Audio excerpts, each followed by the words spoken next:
sevgili arkadaşlar. Evet, hatırladınız.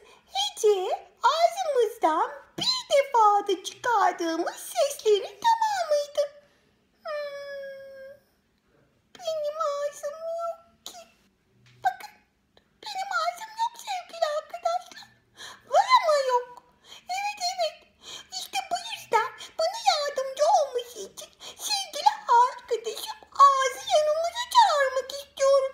Gelir misin sevgili arkadaşım Ağız? Efendim Şirine. Hoş geldin sevgili arkadaşım. Acaba bana bugün hece konusunu anlatırken yardımcı olabilir misin? Elimden geleni yaparım tabii sevgili Şirine. Teşekkür ederim canım arkadaşım. Sevgili arkadaşım Ağız'la size bugün hece konusundan bahsedeceğiz. Sevgili arkadaşlar, Türkçemizde hece kelimeleri oluşturan ses gruplarıdır. Şimdi şöyle başlayalım anlatmaya. Kelimeler seslerden oluşur değil mi arkadaşlar? Hatırladınız mı?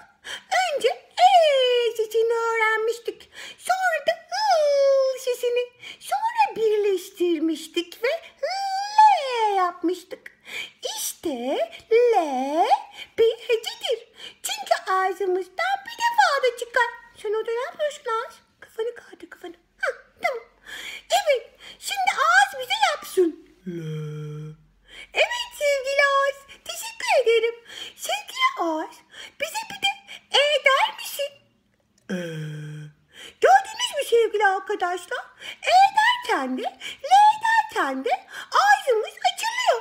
Ama şimdi bir de sesini çıkartalım. Ağzım yapar mısın? Ağzımı açamıyorum. Derken ağzımı açamıyorum sevgili Şirine. Gördünüz mü sevgili arkadaşlar? Sesinde ağzımız açılmıyor. Çünkü sesi olmayan bir harf. Sessiz bir harf. Tıpkı t gibi. Bize t der misin sevgili Ağız?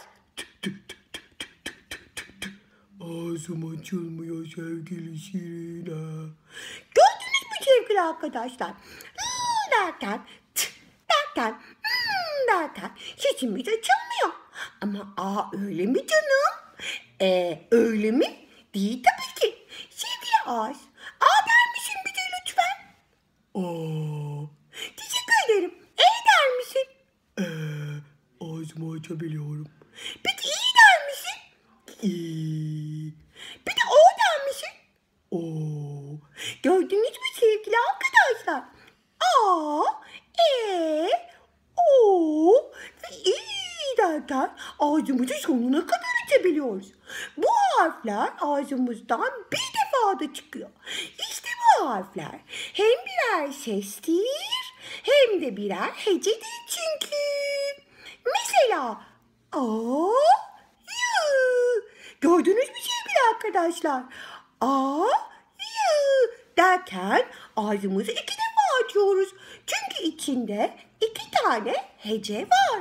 Hece ağzımızdan bir defada çıkan ses grubudur. Bazen bir ses de olabilir.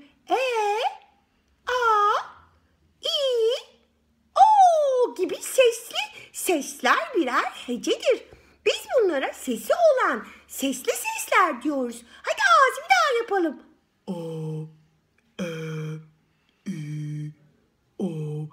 Söyleyebiliyorum bunları Şirine.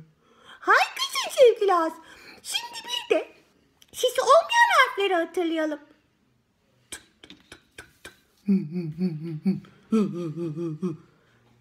Ağzımı açamıyorum sevgili Şirine. Evet, ağzını açamıyorsun çünkü o seslerin sesi yok sevgili Ağız. İşte biz bu sesleri çıkarabilmek için yanına birer sesli harf koyuyoruz. Mesela ve yapalım. Ağzımı açabildim. Yaşasın. Ne yapıyorsun sevgili Ağız? Birazcık sakin olmaya çalış. Tamam sakin olmaya çalış. Pardon, biraz heyecanlandım da.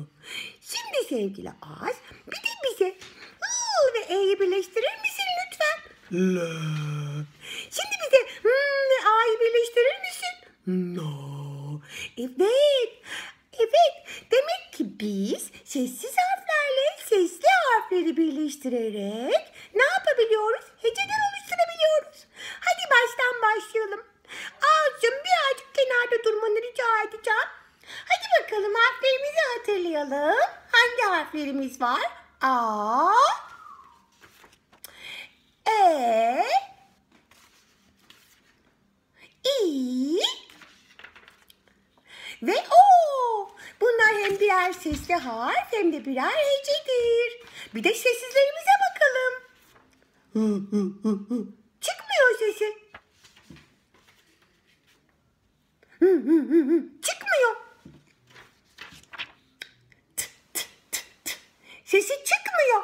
Demek ki bunlar sessiz oldukları için birer hece olamaz. Bunların yanına birer sesli harf getirelim bakalım.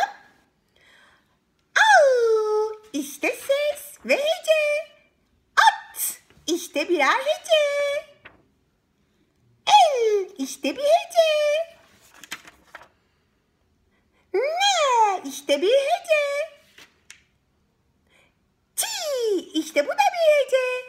Ve en son olarak da ot. Bunların hepsi iki sesten oluşan hecelerimizdi. Peki acaba biz üç sesten oluşan hecelerde oluşturabilir miyiz sevgili arkadaşlar? Tabii ki. Tat, bir hece. Len, bir dakika göremiyoruz biz sevgili yazarım. Len, teşekkür ederim, bir hece. Tan, bir hece.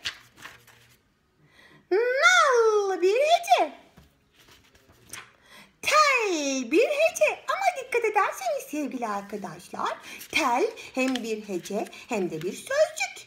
Nal hem bir hece hem de bir sözcük. El hem bir hece hem de bir sözcüktür. Peki ama Türkçemizde bir hece bir harften oluşabiliyor. Peki en fazla kaç harften oluşabiliyor? Evet sevgili arkadaşlar, bakın geliyor. Band. Bir, iki, üç, dört harften oluşabilen bir hecedir band. Sevgili yazarım, bugün biraz kafanız karışık galiba. Çok hızlı çekiyorsunuz harfleri. Ben gerçekten kızdım şimdi size, arkadaşlarım okuyamıyor. Ben de kızdım sevgili yazar. Özür dilerim, bir daha elimden geldiği kadar dikkat etmeye çalışacağım. Teşekkür ederim sevgili yazarım. Ben de sesimi yükselttiğim için özür dilerim. Öfkemizi kontrol etmeliyiz. Değil mi sevgili arkadaşlar? Bence de sevgili Şirine. Hatta hiç öfkelenmesek daha da iyi olur diye düşünüyorum. Hadi konumuza devam edelim. Biz heceleri birleştirerek kelimeler oluştururuz. Hadi bakalım. Anne, en sevdiğim kelimelerden iki heceli sevgili arkadaşlar. Bakın çok güzel bir kelime daha geliyor. Baba, iki heceli bir sözcük, yani iki heceli bir kelime. Bakın şimdi üç heceli bir kelime geliyor. Çok güzel bir kelime. A, ile. Bakın A bir hece hem de sesli bir harf. İ bir hece hem de sesli bir harf. L ise bir ses grubu ve bir hece. A, ile. Dört tane hece. Alkış bize, alkış bize. Ve en son en sevdiklerimden geliyor. Canım anneannem. Anne, anne. Bir, iki, üç, dört de sevgili arkadaşlar. Anne, anne. Sevgili arkadaşlar, bugün sevgili ağız arkadaşımla beraber size heceleri öğretmeye çalıştık. Çok teşekkür ediyorum sevgili Ağız. Ben teşekkür ederim Şirine. Beni de bu güzel anlatıma ortak ettiğin için seni çok seviyorum sevgili arkadaşım. Ben de seni, yapabilir miyim seni lütfen? Ben de seni öpebilir miyim? Sevgili arkadaşlar, arkadaş olmak çok güzel bir şeydir. İnsanlara zor zamanlarında yardımcı olur sevgili arkadaşlar. Üstelik sevgili arkadaşlar, insanın ağacının olmaması kötü bir şeydir. Ama yine de yanında arkadaşları varsa bütün eksiklerinizi tamamlayabilirsiniz.